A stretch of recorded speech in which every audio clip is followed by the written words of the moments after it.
ఇక్కడ కూర్చున్న మీ అందరూ స్త్రీలుగా మనం కుటుంబంలో అధికారం ఎవరికి ఉంటుందంటే పురుషుడికి ఉంటుంది.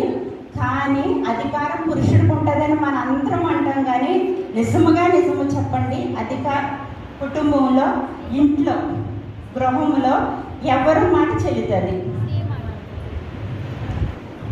స్త్రీ మాటే చెల్లుతుంది. అది ఎగ్జాక్ట్గా కరెక్ట్ అనమాట. ఎందుకంటే పురుషుడు చాలా తెలివైన వాళ్ళు అయి ఉంటారు, లేక ఇప్పుడు పాస్టర్ గారు ఉన్నారు, చాలా సంఘాలు నడిపించేవారు ఉంటారు, చాలా విధాలుగా జ్ఞానవంతులై ఉంటారు. ఎన్ని ఉన్నా జ్ఞానం లేని స్త్రీ అయినా కానీ బయటికి వెళ్ళేటప్పుడు ఏమండి ఇంట్లోకి కాయగూరలు కావాలి పట్టుకురండి అని చెప్పామనుకో, ఎంత జ్ఞానం లేని స్త్రీ అయినా సరే అక్కడ ఆ పురుషుడు వెంటనే ఆగేయమంటాడు, అమ్మా నీకేం కావాలో చెప్పు అంటారు. అవునా కదా?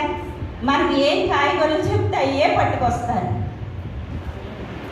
స్త్రీగా మనకి కుటుంబంలో అంత అధికారం ఉంటుంది అనమాట. కాకపోతే మనం బలహీనులమని, మనకు బలము లేదు, జ్ఞానము లేదని అవివేకముగా ఆలోచిస్తూ ఉంటాం. అస్సలు ఎప్పుడు అలా ఆలోచించకండి. కుటుంబం కట్టబడాలన్నా స్త్రీయే, కుటుంబం నానా విధాలుగా అయిపోవాలన్నా కుటుంబమే.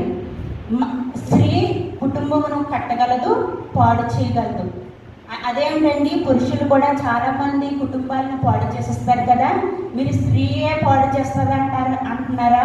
చూడండి, భార్య చనిపోయింది అనుకోండి, భర్త చాలా నష్టపోతాడు అనమాట. తను బ్రతకలేడు, తనకి వంట చేసుకోవడము అప్పుడేదాకా రావచ్చు, కానీ భార్య లేకుండా తను బ్రతకలేడు అనమాట.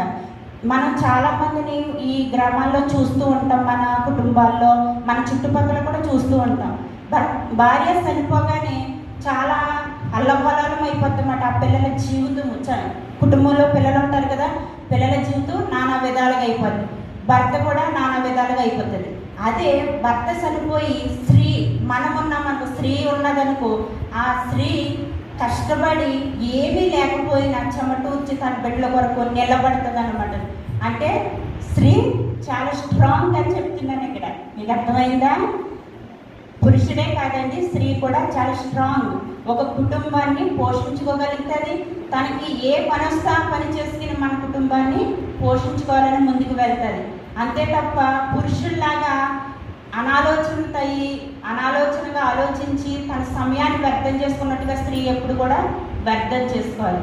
కాబట్టి కుటుంబాన్ని కట్టుకునేది స్త్రీయే. మీరందరూ కూడా కుటుంబాన్ని కట్టుకునే స్త్రీలుగా ఉండాలి. కుటుంబాన్ని కట్టుకోవాలంటే ఎలా ఉండాలో, కుటుంబము పాడైపోవాలంటే ఎలా ఉండాలో